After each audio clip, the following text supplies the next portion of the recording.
અર્જુનભાઈ મોઢવાડિયા જે દિવસે કોંગ્રેસ છોડીને ભારતીય જનતા પાર્ટીમાં ગયા એ દિવસે સૌથી વધારે કહેવત કહેવાઈ હતી કે સમય સમય બલવાન નહીં મનુષ્ય બલવાન, કાબે અર્જુન લૂંટ્યો વહી ધનુષ વહી બાણ. પણ આજે મહેસાણામાં એ યથાર્થ સાબિત થતી જોવા મળી. કોઈએ કલ્પના કરી હશે કે મહેસાણામાં નીતિનભાઈ પટેલની સામે કડીના ચૂંટાયેલા ધારાસભ્ય ઊભા થશે અને પછી એવો પ્રશ્ન પૂછશે કે નીતિનભાઈ કહે છે કે મેં કર્યું પણ પૈસા તમારા ઘરમાંથી લાવ્યા. આ પ્રકારની વાતો ભારતીય જનતા પાર્ટી, જ્યાં અત્યારે મેં હું મોદી કા પરિવાર એવું કેમ્પેન ચાલી રહ્યું છે, એ પરિવારની વચ્ચે આવી અનબન જાહેરમાં શું કામ આવી રહી છે? નમસ્કાર, આપની સાથે હું દેવાંશી. મહેસાણામાં એક કાર્યક્રમ હતો અને કડીના પૂર્વ ધારાસભ્ય, પૂર્વ નાયબ મુખ્યમંત્રી, ભારતીય જનતા પાર્ટીના ખૂબ દિગ્ગજ નેતા અને મહેસાણાનો વિકાસ જેમને આભારી છે એવું વારંવાર કહેવાયું. અને એટલે જ મહેસાણાના ઘણા બધા નેતાઓ આવીને ગયા. નીતિનભાઈએ પોતાના ક્ષેત્ર માટે બહુ જ સારું કામ કર્યું છે, એ વાતને કોઈ જ નકારી શકે એમ નથી. નીતિનભાઈના સમર્થક ન હોય એ લોકો પણ એ વાત માને છે કે અમદાવાદથી મહેસાણાને જોડતા રસ્તાની વાત હોય, મહેસાણાની જમીનના ઊંચકાયેલા ભાવ હોય કે પછી મહેસાણા કડીમાં આજુબાજુ થયેલો વિકાસ, એ નીતિનભાઈએ પોતાના સમયમાં ઘણો બધો પૈસો ત્યાં લઈ ગયા. કેટલાક લોકોએ તો એવું પણ કહ્યું કે ફિનાન્સ મિનિસ્ટર ગુજરાતના છે પરંતુ કડીને વધારે ધ્યાન આપે છે અથવા એના પર વધારે ફોકસ કરે છે.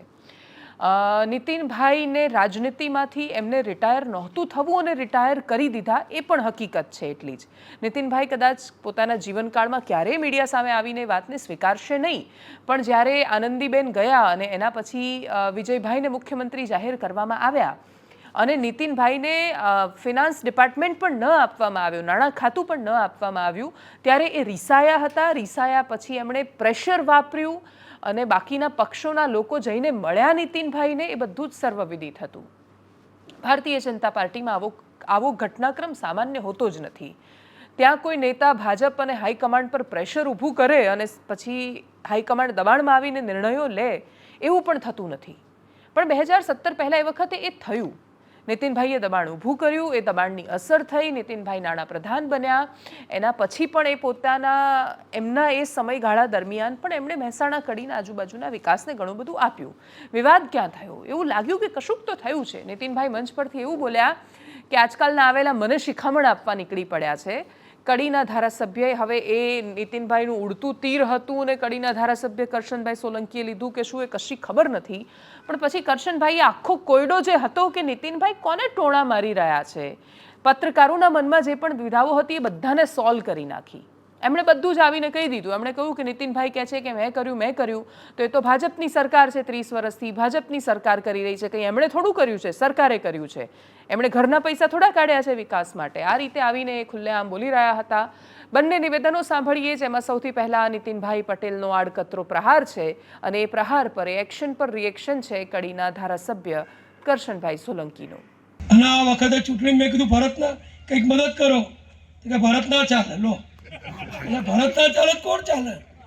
તમે આજકાલના કડીને જાણતા થયેલા, કડીમાં તમને કંઈ ખબર નહીં, એ તમે અમને શિખામણ આપશો? કડીમાં કયો કાર્યકર ક્યાં ચાલે અને કયો કાર્યકર ક્યાં ના ચાલે એની હું અભિમાન નથી કરતો, પણ મારા જેટલી ખબર કોઈને નહીં હોય. કડીમાં તટસ્થતાથી જોવાનું, કોઈ ચમચાગીરી નહીં કરાવવાની, કોઈ પોલસનગીરી નહીં કરાવવાની, કોઈને એને નહીં કરી આપવાના, તટસ્થતાથી કામ કરવાનું. નહીં કર્યું, ભાજપ સરકારે કર્યું છે. ભાજપની 1995 થી ભાજપની સરકાર છે અને 21 વાર કેબિનેટ મંત્રી સાહેબ રહેલા છે, બરાબર. જે કર્યું ભાજપની સરકારે જ કર્યું છે. તો નીતિનભાઈ કે મેં કર્યું એવું તો નીતિનભાઈ પોતાના ઘરનું તો આપી દીધું નહીં, સરકારનું આપ્યું છે. અમે તો ભરત ચાલક ના ચાલે. અમે નગરપાલિકામાં અમે ભરતભાઈનો વિરોધ કર્યો નહીં. નીતિનભાઈએ તો નગરપાલિકાના પ્રમુખ બનવા માટે કે આ બેન બનાવવા છે, એટલે મને 19 જણે રજૂઆત કરી હતી કે આ બેન સિવાય ગમે તેને બનાવવા તો અમને વાંધો નહીં. એટલે મેં પાર્લામેન્ટમાં રજૂઆત કરી. એ રજૂઆત એ કરી એથી અમારા નીતિનભાઈ સાહેબ છે એ અમારા ઉપર અમલી ગયા છે. તમને ક્યાં બોલાવતા નથી, તમે સામે જોતા નથી, શું કહેશો? ના તો સાહેબ નું પગે લાગુ, પણ સાહેબ મારે હું ના જોઉં, પણ તે પછી મેં બોલાવવાનું બંધ કરી દીધું છે તારનું. એટલે કડીમાં ધારાસભ્યને ના બોલાવતા હોય તો શું કહી શકાય? અમે તો એમને જોવાના, ના બોલાવવું ના જોવું એમની વિષય છે, મારો વિષય નહીં. નાગરિક બેંક નો કાર્યક્રમ તો ત્યારે પણ કાકા તમને અમે તો નાગરિક બેંક પ્રાઇવેટ સંસ્થા છે, એમની પોતાની એમના ભાઈની છે, ભૂપેન્દ્ર ભાઈની. બોલાવો ના બોલાવો મને કોઈ વાંધો નહીં. કરશન કાકા તમે નીતિનબેન શું શિખામણ આપી હતી? નીતિમાં મેં શીખવા કોઈ હાલી શું હાલે નીતિભાઈ મને શીખવા નીતિભાઈ તો એકવી વર્ષ જૂના કેબિનેટ મંત્રી રહેલા છે અમને શીખવા શું હાલે નીતિનભાઈએ કડીમાં આટલા કામ કર્યા બધું એવું કહે છે કે મેં કર્યું તો તમે શું કર્યું? ના મેં તો જે કર્યું છે આખો તાલુકો દોણા શહેર દોણા પબ્લિક દોણા છે બધા કામ નીતિનભાઈએ કર્યા? ના મેં નહીં કર્યું મેં તો ભાજપે કર્યું છે મેં જે સરકારી પૈસા આપ્યા એ ભાજપની કામગીરી કરી છે મારા ઘરના પોતાના પૈસા મેં નહીં આલ્યા સરકારે પૈસા આપ્યા બધું મેં જ કર્યું એટલે એમાં નીતિનભાઈ તો ક્યાં પણ નીતિનભાઈ તો એમ કે મેં કર્યું પણ આ તો બધું ભાજપની સરકારે જ કર્યું છે તમારા બોલા ક્યારથી થયા? હા? ક્યારથી બોલતા નથી? અમારે 2 મહિનાથી નહીં બોલતા બરાબર છે કેમ કયા કારણથી બોલવાનું બંધ અમે શી કરા ના હાલ નગરપાલિકાની વાત તો તમને કરી કે આ ના હિસાબે આમાં ચાલે છે ચલો કરશનભાઈ પણ ખૂબ સારા વ્યક્તિ અને ધારાસભ્ય મનાય છે એકદમ કોમન મેન હજી પણ જે પેલી બસમાં ધારાસભ્યો માટે રિઝર્વ બેઠક હોય છે મહિલાઓ માટે બેઠક અનામત ધારાસભ્યશ્રીઓ માટે અનામત બેઠક તો એ અનામત બેઠકનો ઉપયોગ કરવાવાળા ધારાસભ્ય છે બસમાં આવે જાય છે વિધાનસભામાં એવી એમની બહુ સારી છાપ છે અને એટલે જ એ કોમન મેન આ રીતે જ્યારે પોતાના જ પુરોગામી પર શું કામ આ રીતે વરસી રહ્યા છે તો એનો મતલબ કે અંદરો અંદર ખટરાગ છે બહુ જ સ્વાભાવિક છે જ્યારે પાર્ટી ખૂબ વિશાળ થઈ જાય અને એ વિશાળ પાર્ટીમાં પોતાના બહારના નવા જૂના આ બધા ભેગા થાય ત્યારે અસમંજસો અણબનાવો અને પછી સામસામે વાકપ્રહારો થાય ભારતીય જનતા પાર્ટીમાં ખાસું નવું છે ગુજરાત ભાજપ માટે આ છેલ્લા 4-5 વર્ષનો તમે ઘટનાક્રમ જોશો તો પરંતુ એ વાત તમે એવું ન કહી શકો કે ભાજપમાં કોઈને અસંતોષ નથી હોતો બધા વિજયભાઈ રૂપાણી નથી હોતા વિજયભાઈને જ્યારે મુખ્યમંત્રી પદેથી હટવાનું કહ્યું તો તમે સમજો કે એ માણસના મુખ્યમંત્રી રહેતા ગમે તેટલા વિવાદો થયા પણ એમની મનમાં દ્રઢતા કેટલી હશે કે એમણે કહ્યું કે હું કશું જ નહોતો ને મને ભારતીય જનતા પાર્ટીએ બધું જ આપ્યું તો એ લોકો જ્યારે કહે કે હટવાનું છે તો એટલી જ સરળતાથી હટી જવું જોઈએ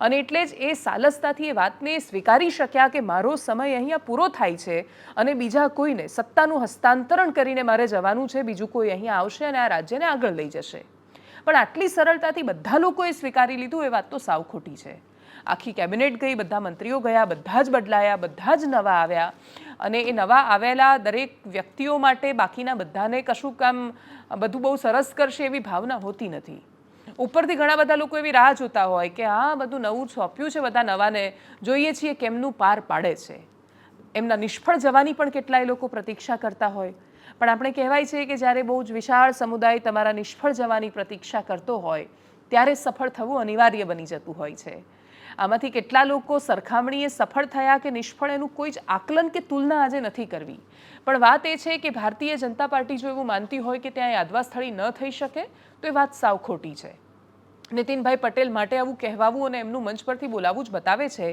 કે જો અસંતોષ હોય તો આજે નહીં તો કાલે એ સામે આવતો હોય છે પૂનમબેન માડમ અને રીવાબાનું એકબીજાની સામસામે આવી જવું નીતિનભાઈ પટેલનું આ થવું એ સિવાય ભારતીય જનતા પાર્ટીના કેટલાય એવા પદાધિકારીઓ સરકારના માણસો સંગઠનના માણસો જ્યારે વાત કરતા હોય છે ઓફ ધી રેકોર્ડ કેમેરા બંધ હોય ત્યારે એ લોકોને એકબીજા માટે કોઈ પ્રેમ ભાવના નથી હોતી પણ એક આ બહુ જ બધા પેપર હોય ને એની ઉપર એક વિશાળ પેપર વેઇટ મૂકેલું છે એટલે ભારતીય જનતા પાર્ટીના ઘણા બધા કાગળ એવા છે કે જેમાંથી ખરેખર ઘણી બધી ફળશ્રુતિ નીકળે એવી છે તો ઘણા બધા સાવ કોરા કાગળો પણ છે પણ એના ઉપર નરેન્દ્ર મોદી નામે એક પેપર વેઇટ મૂકેલું છે એ પેપર વેઇટ છે ત્યાં સુધી કાગળો ઉડીને જશે એવું બહુ જ વધારે સંભાવનાઓ નથી ગમે તેવો પવન આવે ત્યારે પણ એ હકીકતને તમે નકારી નથી શકતા કે બધું જ ઓલવેલ છે એવું નથી કેમ કે અલ્ટિમેટલી માણસનો સ્વભાવ છે એ ભાજપ હોય કે કોંગ્રેસ કામ કરવાવાળા તો માણસો છે અને માણસો દરેક વ્યક્તિ ભારતીય જનતા પાર્ટી જે કહે છે કે વ્યક્તિ સે બડા દલ દલ સે બડા દેશ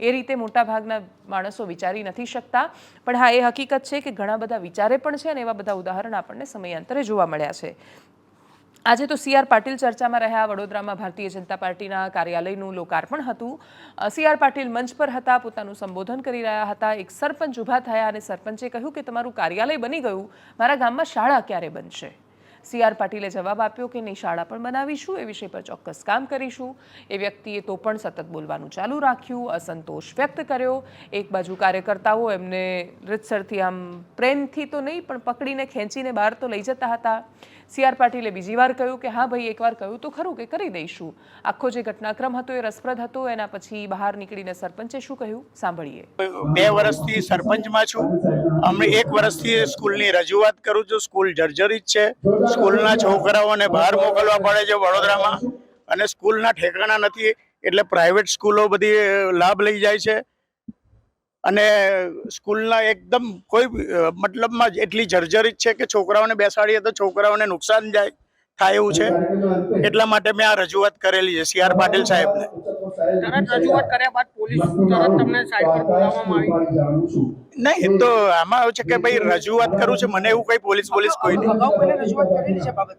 આગાજ બધાને લેખિત અને મૌખિક બેઉ કરેલી છે. હેમાંગ સાહેબને જે કોર્પોરેશન ખટન શિક્ષણ સમિતિમાં લાગે છે એ હેમાંગ સાહેબને લેખિતમાં અને મૌખિક બી રજૂઆત. મારો ફોન બી હું પોતે સરપંચ છું, ચાલુ સરપંચ. કોંગ્રેસના 7 ઉમેદવારો જાહેર થઈ ગયા. ઘણા બધા ખૂબ નવા નામ હતા, ઘણા બધા ચર્ચાસ્પદ નામ હતા, પણ જે ઉમેદવારો જાહેર કર્યા એમાં કોંગ્રેસની વિચક્ષણતા તો દેખાઈ.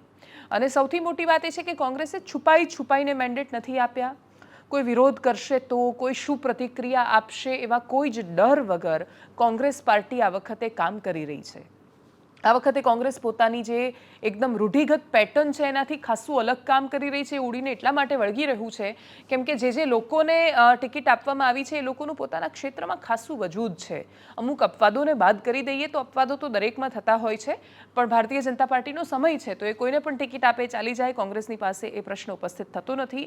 નવા ચહેરાઓને તો તક આપી છે, પણ સાથે એવા ધારાસભ્યો જેમનું પોતાના ક્ષેત્રમાં અલગ વજૂદ છે, અસ્તિત્વ છે, એ લોકો પણ લડી રહ્યા છે. સૌથી આશાસ્પદ બાબત કોંગ્રેસ પક્ષ માટે એ છે કે આવી પરિસ્થિતિમાં આજે પણ ગુજરાતની અનેક લોકસભાઓ પર 4-5થી વધારે લોકોએ દાવેદારી કરી છે ટિકિટ માટે. એટલે તમે સમજો કે ઘણા બધા લોકો એવું કહેતા હોય છે સામાન્ય રીતે કે ભાઈ કોંગ્રેસ તો હારવા માટે લડે છે. તો જો લોકો એવું માનતા હોય કે હારવા માટે લડવાનું હોય અને કશું નહીં તો 2-4 કરોડ રૂપિયા ચૂંટણીમાં ખર્ચાઈ જતા હોય તો કયા માણસો એવા છે કે જે 2-4 કરોડ ખર્ચવા માટે મેદાને ઉતરે? અને એટલા જ માટે કોંગ્રેસ પક્ષનું અસ્તિત્વ એ સંદર્ભે તો બચેલું છે જ ગુજરાતમાં કે આજે કેટલીય બેઠકો પર ચૂંટણી લડવા માટે લોકો લાઈન લગાવે છે. પણ એ લાઈનની વચ્ચે વલસાડ લોકસભા અનંત પટેલ લડવાના છે. અનંત પટેલ આદિવાસી સમાજનો ખૂબ મજબૂત ચહેરો છે અને એ માત્ર મજબૂત ચહેરો નથી, એ અવાજ પણ મજબૂત છે. એ વારંવાર અનેક પ્રોજેક્ટ પર પોતાની વાત મૂકી ચૂક્યા છે અને એ મૂકેલી વાત લાગુ કરાવી ચૂક્યા છે. સરકારે ભલે એમને શ્રેય ન આપ્યું હોય, પણ એ જ્યારે લડ્યા ત્યારે એ અવાજો સંભળાયા છે અને એટલી બુલંદીથી સંભળાયા છે કે કેન્દ્ર સરકારે પોતાના નિર્ણયો જે તે સમયે પાછા ખેંચેલા છે. બીજું એવું જ અને એટલું જ મજબૂત નામ બનાસકાંઠામાં જાહેર થયું. ગિનીબેન ઠાકોર. ગિનીબેને તો આખી થીમ જ ચૂંટણીને આપી છે કે બનાસ માંગે મજબૂત બેન, બનાસ માંગે ગિનીબેન. ગિનીબેન ઠાકોર ખૂબ મજબૂત ચહેરો છે, સશક્ત અવાજ છે, એમનું પોતાનું વર્ચસ્વ છે અને એનાથી પણ વિશેષ 2017માં એ જાયન્ટ કિલર રહી ચૂક્યા છે. એટલે જે બધાને અશક્ય લાગતું હતું કે ભાઈ શંકરભાઈ ચૌધરીને કોઈ હરાવી શકે તો ગિનીબેન એ કરી ચૂક્યા છે જે તે સમયે. અને એટલા જ માટે ઘણા બધા લોકો દ્રઢતા અને વિશ્વાસના ઉદાહરણ તરીકે એમને જોવે છે. બંનેની પ્રતિક્રિયાઓ સામે આવી રહી છે. ગિનીબેન કહેતા હતા કે મામેરું જોઈએ છે, મારે દીકરી હોય તો એ મામેરું માગતી હોય છે અને મારે મામેરામાં હીરા માણેક ઝવેરાત નથી જોઈતા, મારે વોટ જોઈએ છે. તો એ સિવાય એમણે કહ્યું કે બહારના દાદાઓને અમે નહીં ચલાવી દઈએ, અહીંયા તો ખાલી હનુમાન દાદા, ગણપતિ દાદા ચાલશે. અનંત પટેલે પણ પોતાની પ્રતિક્રિયા આપી છે. બાકીના મોટા ભાગના લોકો જેમની જાહેરાત થઈ બધાએ પ્રતિક્રિયા આપી છે. દરેક વિશે વિસ્તારથી વાત નથી કરી શકતા, પણ ગિનીબેન ઠાકોર અને અનંત પટેલને ખાસ સાંભળીએ. સૌથી સારામાં સારું ખડે ધડે મામેરું એ ચરોતરના તમામ સમાજો સાથે મળી અને મારે હીરા નથી જોતા, માણેક નથી જોતા, પૈસા નથી જોતા, મિલકત નથી જોતી, પણ એક તમારું મામેરામાં મત માંગુ છું, એક વોટ માંગુ છું અને મતનું મામેરું ભરી અને એક બેન તરીકે, દીકરી તરીકે આશા અપેક્ષા પૂરી કરશો અને આશીર્વાદ આપશો. એ જ શબ્દ સાથે આપ સૌનો આભાર. ભારતીય રાષ્ટ્રીય કોંગ્રેસ સમિતિએ વલસાડ લોકસભા 26 પર મારું નામ જાહેર કર્યું છે, મને મેન્ડેટ આપ્યું છે, એટલે એમના માટે આભાર. અને આ વિસ્તાર વલસાડ લોકસભા આદિવાસી બહુલક વિસ્તાર છે અને એમાં આદિવાસી સમાજના પ્રાણ પ્રશ્નો છે. જેવી રીતે એમના જમીનના પ્રશ્ન હોય, જેવી રીતે જંગલ જમીનના પ્રશ્ન હોય, જેવી રીતે પાણી લૂંટાઈ જવાના પ્રશ્ન હોય, જેવી રીતે ખનિજ લૂંટાઈ જવાના પ્રશ્ન હોય, પેશા એકનો પ્રશ્ન હોય, અનુસૂચિ 5નો પ્રશ્ન હોય, ભારતમાલા પ્રોજેક્ટનો પ્રશ્ન હોય, નેશનલ હાઈવે 56નો પ્રશ્ન હોય, દરેક પ્રશ્નમાં અમે આદિવાસી સમાજની સાથે રહ્યા છે. ત્યારે આવનારા સમયમાં વલસાડ લોકસભા 26 અમે જીતીશું અને જે રીતે ભારતીય રાષ્ટ્રીય કોંગ્રેસે મારા પર વિશ્વાસ મૂક્યો છે એવી રીતે અમે આ સીટ જીતીશું. કોંગ્રેસે પોતાનો આગળનો એક બીજો ન્યાય જાહેર કર્યો છે. યુવાનો માટે ન્યાયની વાત કોંગ્રેસ પાર્ટી કરી ચૂકી છે. હિસ્સેદારી ન્યાયમાં પણ એ પોતાની માંગણી અને શું કરવા માંગે છે એ કહી ચૂક્યા છે. યુવાનો માટે ન્યાયની વાત થતી, હવે નારી ન્યાય એમણે જાહેર કર્યો છે. નારી ન્યાયમાં 1 લાખ રૂપિયા સુધીની વાર્ષિક એમને સહાય કરવામાં આવશે. રાહુલ ગાંધીએ પોતાની ન્યાય યાત્રા દરમિયાન રાજસ્થાનમાં આ યાત્રાનો જ્યારે અંત હતો અને ગુજરાતમાંથી શરૂઆત થવાની હતી ત્યારે એમણે યુવાન ન્યાયની જાહેરાત કરી હતી. મહારાષ્ટ્રના ધુલેમાં નારી ન્યાયની જાહેરાત કરી છે. અલગ અલગ સંદર્ભે કોંગ્રેસ પોતાની યાત્રા શું કામ એ સમજાવી રહી છે લોકોને. એ કહી રહ્યા છે કે ભારત જોડો ન્યાય યાત્રા તો શેનો ન્યાય? તો કહ્યું યુવાનોનો ન્યાય, નારીનો ન્યાય, ખેડૂતોનો ન્યાય, શ્રમિકોનો ન્યાય અને હિસ્સેદારીનો ન્યાય. હિસ્સેદારી ન્યાયને ખાસ્સા લાંબા સમયથી સાતત્ય સાથે રાહુલ ગાંધી એ વાતને સમજાવી રહ્યા છે કે દેશમાં જેની જેટલી વસ્તી એનું એટલું પ્રતિનિધિત્વ નથી અને એટલા માટે એ જે ઇમ્બેલેન્સ છે એને દૂર કરવાની એ વાત કરે છે. આખી વાત મૂળ તો જાતિ સુધી જાય છે. જાતિ આ દેશની વાસ્તવિકતા છે અને તમે નકારી શકો એમ નથી, પરંતુ કેટલી હદે એ પોલિટિકલ અને જાતિ પર જાય છે એના પર આખો આધાર રહેતો હોય છે અને એટલા જ માટે 2 વર્ગોમાં આખો વાત વહેંચાયેલી છે. એક વર્ગ એવું માને છે કે રાહુલ ગાંધી સંપૂર્ણ જાતિવાદી માનસિકતા સાથે બધી જ વાતમાં જ્યાં જરૂર નથી ત્યાં જાતિને ખેંચીને લાવે છે. એમાં એક હદ સુધી તો એ છે કે મીડિયાની જાતિએ ખેંચીને લાવે છે કે પત્રકારોને પણ કાસ્ટ પૂછવા માંડ્યા છે. આવું તો મોટા ભાગે નથી થયું. અત્યાર સુધી પત્રકારોને લોકો પક્ષ પૂછતા હતા કે ભાઈ તમે કઈ પાર્ટીવાળા છો, પણ કોઈ જાત પૂછતું હોય પત્રકારોને એવું તો બનતું નહોતું. હવે રાહુલ ગાંધી તો પત્રકારોની જાત પૂછવા માંડ્યા છે. તો બીજો વર્ગ એવું કહે છે કે તમે એ વાતનો જવાબ આપો કે જાત પૂછીએ છીએ ત્યારે ખબર પડી રહી છે, બાકી મીડિયામાં બાકીની જે SC ST કે બાકીના લઘુમતીઓનું કેટલું પ્રતિનિધિત્વ છે. અને એટલે જ શું પ્રાઇવેટ સેક્ટરમાં રિઝર્વેશન જેવી વાત રાહુલ ગાંધી કરે છે? એમનો જવાબ એનો ના છે કે રિઝર્વેશનની વાત નથી કરતા, પણ એવું કહી રહ્યા છે કે દરેક ક્ષેત્રમાં દરેક લોકો આગળ આવે એના માટે વાત કરવી છે.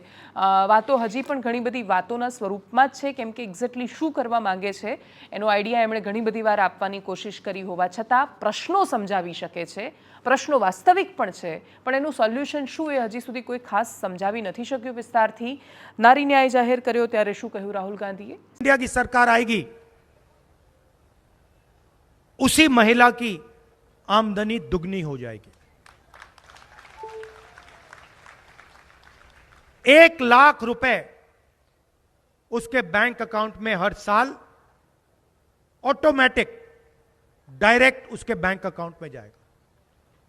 और वैसे ही हिंदुस्तान में करोड़ों महिलाओं के साथ करोड़ों महिलाओं के बैंक अकाउंट में साल का 1 लाख रुपए आएगा. क्रांतिकारी कदम है ये. अगर नरेंद्र मोदी जी अरबपतियों को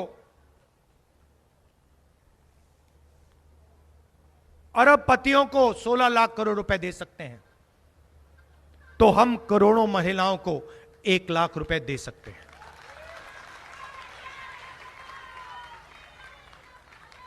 दूसरा ऐतिहासिक काम, सरकारी वैकेंसीज में, सरकारी जॉब्स में महिलाओं को 50% आरक्षण. हर सरकारी ऑफिस में कुछ ही सालों में आपको 50% महिलाएं दिखेंगी. तो हम आपके लिए दरवाजा खोलने का काम कर रहे हैं. आर्थिक अन्याय हो रहा है, आपके साथ हो रहा है, महंगाई बढ़ रही है, गैस सिलेंडर के दाम बढ़ रहे हैं, पेट्रोल के दाम बढ़ रहे हैं. हम आपके बैंक अकाउंट में 1 लाख रुपए डालेंगे.